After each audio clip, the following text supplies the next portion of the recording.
Ladies and gentlemen, what's happening? Good evening, fight fans. We are just one day away from one of the most highly anticipated fights of this era. Tomorrow night, in case you didn't know, under the bright lights of the Allegiant Stadium in Las Vegas, you got more than 65,000 fans that are gathering together, packing the house for watching a battle of undisputed glory at 168 pounds in boxing. And for the first time, on top of that, you can watch it all live on Netflix, which is pretty cool for those that just don't like paying pay-per-view for something. So we're talking about Saul Canelo Alvarez versus Terence Bud Crawford. This is very much a collision of styles. For many of you who are familiar with them, then you're already familiar that both of these guys pack extreme excitement when they come into the ring. And at the age that they're at already, Saul being at 35, he's already a four-division world champion. He comes in with a record of 63 wins, 2 losses, 39 knockouts, and he's 11-0 at super middleweight as the undisputed king of the division as well. And so Bud, though, he's got a record of his own, right? Standing at 41-0 with 31 knockouts, one of the most complete technicians, arguably, that people can say in modern boxing. Switch hitter as well, which has a tendency to be able to position him in a way to take people out that just surprises people and really is electric for fans to share. And so we're going to get into that today. I'm joined by my co-host, Steve Gallegos here. And Steve, what are your thoughts right off the bat here? Let's get into talking a little bit about the tell of the tape, if you would, in a minute. But what are your overall thoughts leading up to this magnificent event? Well, this is basically a dream match. Two best fighters of this era. I mean, you couldn't. These two have accomplished everything that you can possibly accomplish. This is like the final mountain for pretty much both of them, particularly Crawford. Trying to see who's the best, who's the best pound for pound. It's a pound for pound dream match. Mm-hmm. So it's a clash of styles. Size versus skill. Um, you don't know what you're going to get in this fight. Mm-hmm. Yeah, an interesting thing right off the gate is you got the betting odds already have Canelo at minus 130. So it's not hugely lopsided, which tells you that some people are thinking and maybe favoring the fact that you got a guy like Crawford, who is this tactician, switch hitter, may pose some early on problems for Canelo, which is known, at least now in his later years, he's known to maybe start off a little bit slower than what he used to. The output isn't the same as before, and he gets started a little bit later, which some are arguing that could prove beneficial to Crawford's case. But I want to pull up a visual if we could here as well, and we can kind of talk through this a little bit here. So, as mentioned earlier, we got Canelo standing at 63 2-2, right? 39 KOs, 4 titles, orthodox in stance right off the bat as well. With Crawford, he's looking at 41-0, 31 KOs, 4 titles, southpaw, right? However, one of the things that a lot of people are arguing, and by the way, anybody that's tuning in, listening to this, we'd love to hear your comments and tell us who you're picking for this fight. Are you Team Canelo? Are you Team Crawford? Is it a pick 'em for you? What's the case? We want to hear what your thoughts are. But we do know that Crawford's coming in at this. He's jumping up dramatically for this bout. Steve, do you think that that's particularly problematic for him, being that hasn't jumped at this weight or fought at this weight before, and he's been used to fighting, 2 divisions underneath this? I thought it was problematic. Earlier when this fight was made, for the longest time, I didn't want this fight to be made. It felt that it made absolutely no sense for Crawford to come up that high and Hmm. having to come up to Canelo's weight and not have a catch weight like a lot of these kind of fights do. He's coming right up to Canelo's weight, and he says he wants to beat him at his best. So he's getting what he asked for. And but looking the way that Crawford looks, he's bulked up very well. You can tell he's trained very hard for this fight. Um, Basically, his boxing IQ is probably the best in the sport. It's carried him a long ways, and that's what's going to win him the fight if he does indeed win. Is skill and technique and boxing IQ. That's good. Hmm. That's going to come down to the boxing IQ of Crawford as to what can he do. Can he use his smarts to outbox Canelo, who's just a brute force. Canelo was a very good boxer himself, but Crawford is the better boxer out of the two. His skill Really? set is like second to none. Okay. Okay. So you're when it comes to boxing IQ, you're putting Crawford a little bit ahead of Canelo. Yes, I am. I'm not, like I said, I'm not. I'm not putting Canelo down. Canelo is a fairly good boxer as well. He's evolved fairly well over the years, but his strengths is his power and his strength. He's got that farm boy strength. And it's just he's naturally a strong person. In terms of Crawford, whose skill set, puts him in another level. Hmm. Okay. Well, let's talk about another interesting point of conversation as well, and that being, career opponents of these two, because there's a lot of potential contentions, of people saying, "Hey, who has this guy fought?" We even seen that in some of the buildup in the press releases, right, or the press conferences taking shape of that being called out. And could people make a case for that? Can Canelo make a case for that? That Bud hasn't really faced anybody. I mean, the laundry list that we got here on Canelo's roster is pretty deep. I mean, you're talking guys like early on, obviously Mayweather, Aries Landy Lara, Miguel Cotto, Golovkin, Amir Khan, Daniel Jacobs, Kovalev. Some of these guys were past their prime, of course.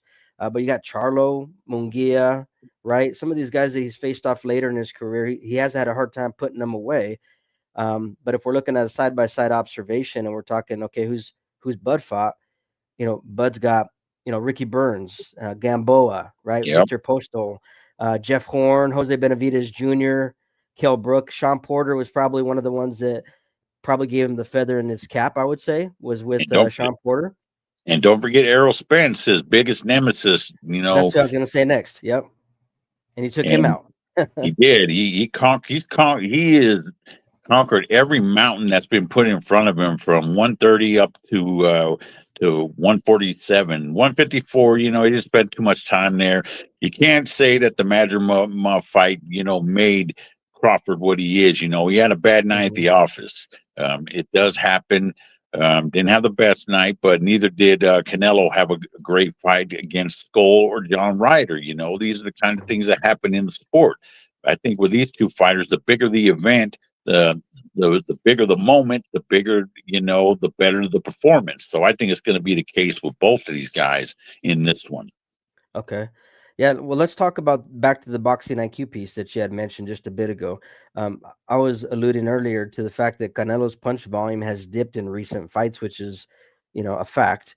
Do you think that this opens the door for Crawford to steal rounds early on and help him from an activity and precision perspective?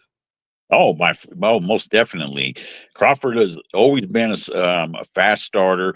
Canelo, he takes a few rounds to get going. Um, so I think what Crawford can do is just take advantage of that inactivity and steal them early rounds, and Hmm. whole filling out part, and try and stay away from him and not let Canelo land them big bombs. Once Canelo Hmm. starts ripping them punches to the body and uppercuts, I mean, he just starts taking over. But I think Crawford's skill set, his IQ, his technique to counter that. Yeah. I honestly believe he could. So for anybody that's tuned in right now, I see some people that are live across different platforms. We're broadcasting this around like looks like 8 different platforms here. We want to hear what you have to say. Who are you picking? Are you picking Canelo? You picking Crawford, and why? If that's the case, we're interested to know who your pick is for this showdown taking place tomorrow evening. Let's continue the conversation down from a point of hypothetics here, because you can look at the betting odds table and predict different scenarios taking shape and whatnot. But if we're talking championship rounds, which I could see this thing going all the way to the championship rounds and coming to a decision, who do you think that, or who do you trust more to adjust and take over in these later rounds, Canelo or Crawford? I will say Bud. Really? Why?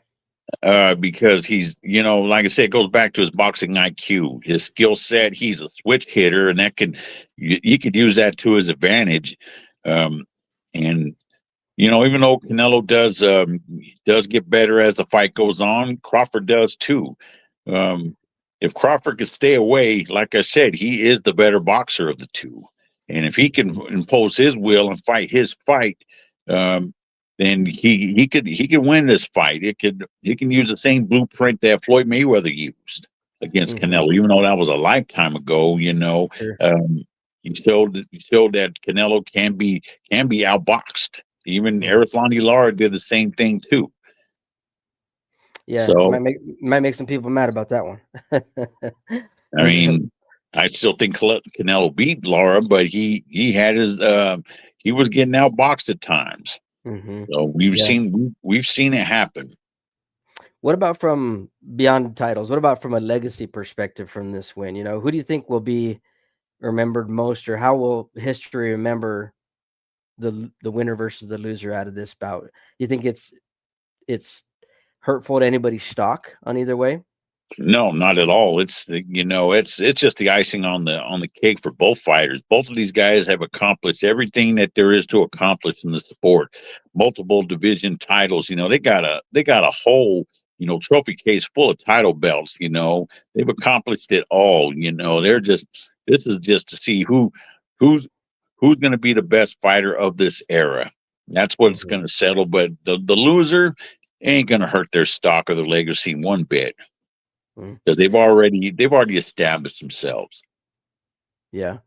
So if we were to, I don't want to put you on the spot, but I'm going to put you on the spot. If you were to pick an outcome of this, what would your outcome be? What's your 80-20 take? 80% it's going to go this way, slight percentage that it's going to go this way. You know what? I'm gonna have to go with skill and technique. Um, I was always, for the longest time, I was saying that Canelo was just too big, but skill and technique, I feel will be the story of this fight, and I'll pick Crawford to win the decision. Oh, snap. It's official, huh? Crawford for the decision. Yeah, Okay. I've thought about it over and over again, and Hmm. probably gonna have to give the edge to Bud. Bud has it. Bud has that IQ that served him very well throughout his career. Switch hitting. If he can impose his will on him, he can outbox Canelo. But Hmm. if like I say, if he stands in front of Canelo, end of the night for him. Yeah. Yeah. So, well, let's discuss that a little bit and unpack it. So you got a guy like Crawford who he is a switch hitter. He does have, what is it, like a 4-inch reach, I think, on Canelo as well. They both stand about the same height here. Um, and Canelo does like to walk people down. It's not very often that you've seen somebody impose their will on him and have him being the one that's pushed back. So, do you think Crawford's going to have an easy time in getting out of these situations where Canelo likes to cut the ring off and put people in positions where they have to be against the ropes, or do you think that Bud's already a step ahead of that and he's going to be using that 4-inch reach to make sure he's got that space? Well, that's one scenario that Bud, will use that reach and outbox him. Um, but if but there's another scenario where Canelo, just uses that strength of his, starts landing them combinations to the body and head, and then just starts breaking Crawford down. That's another scenario that could happen. We could see Hmm. either one. It all depends on who's going to impose their will, who's going to make the other fight their fight. Yeah, and that's where I think, I'm in a way I'm kind of rooting for Bud because it's kind of a Cinderella story when I start thinking about it, for Bud. I just wonder if Canelo, his size and his experience is just going to be, and power will be too much to bite, too much to chew off, You especially if. know, that's another scenario too that it could end up going that way for Canelo. That Crawford probably bit off more than he can chew, and that's a scenario that's not out of the question. It can happen. It's going to go one way or the other. Hmm. Absolutely, absolutely. I So want to go ahead. yeah, so I'm leaning towards more for Crawford. I mean, we follow Crawford, for the last 10 years. We when we were doing the title fight, we covered him nonstop, and we've seen him Mhm. conquer every mountain. Yeah, So, so no, yeah, no doubt. that's Yeah, I've enjoyed seeing Crawford develop over the years and seeing him, yep, like you said, climb every one of these mountains and overcome because he has, yeah. And no then doubt.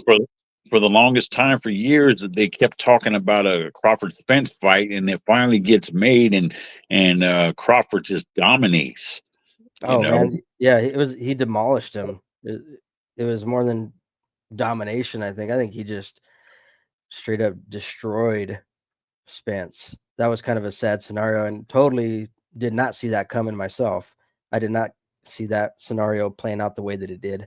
But I think it highlights this other piece of Bud that might be an overlooked factor as well, and that is you do have a hungry dog in the fight here.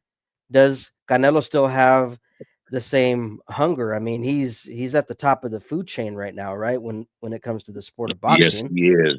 I don't, I've over the last few years, last 2 or 3 years, I felt Canelo's maybe lost a little bit of a step. I mean, he's once he conquered 168, it's kind of gone a little downhill for him.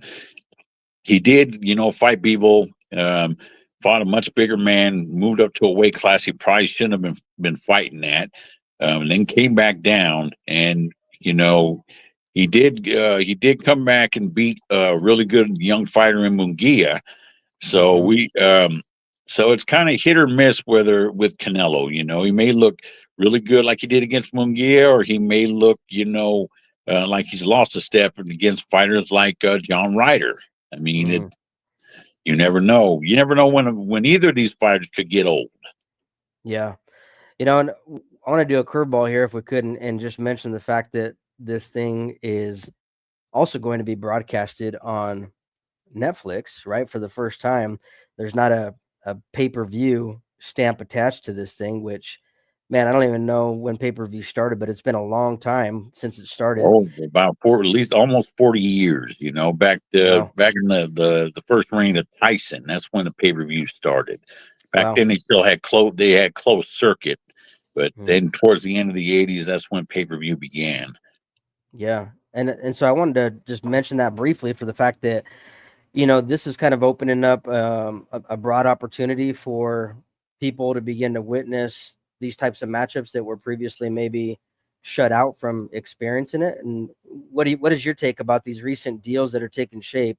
I mean, the UFC just announced one recently too, I think, right? With the deal with Paramount, and um, you got this now taking shape as well, where they're Yep. partnering with overseas billionaires and people that are tycoons in their industry to change up the model as a whole. I don't understand personally all the logistics behind it and how that changes the hands of where the money's going and whatnot. Because you would be thinking that now maybe, I don't know, does this now open up a whole broad new opportunity for a lot of these fighters to get their just due when it comes to paydays and notoriety and exposure that they weren't given access to before, or is this going to be just another shift in how things are done, and same people are getting richer? What do you think?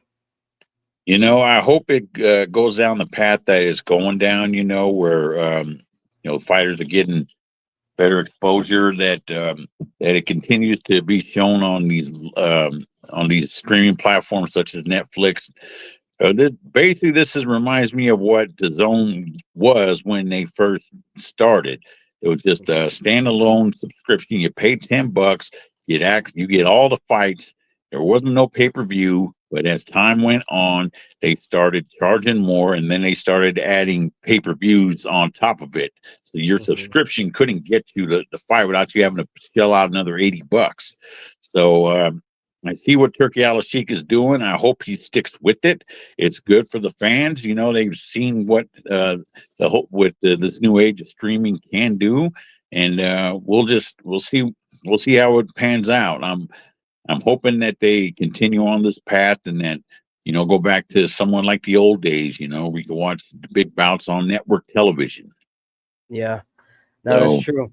Yeah, it does look like the shift is intending to one drawing a bigger reach and hoping that the audiences will cling to this subscription model, which will incentivize, higher viewership, more companies to be involved, a higher premium on the fight cards themselves, which may incentivize the fighters as a result of that from the combined viewership and interest that they have across the globe, really now, because it's a global thing.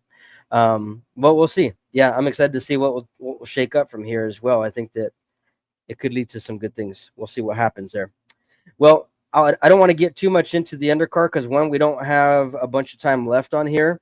But I will just ask you: is there any particular fight on the undercard, Steve, that you're paying attention to, or do you think is worth keeping our eyeballs on?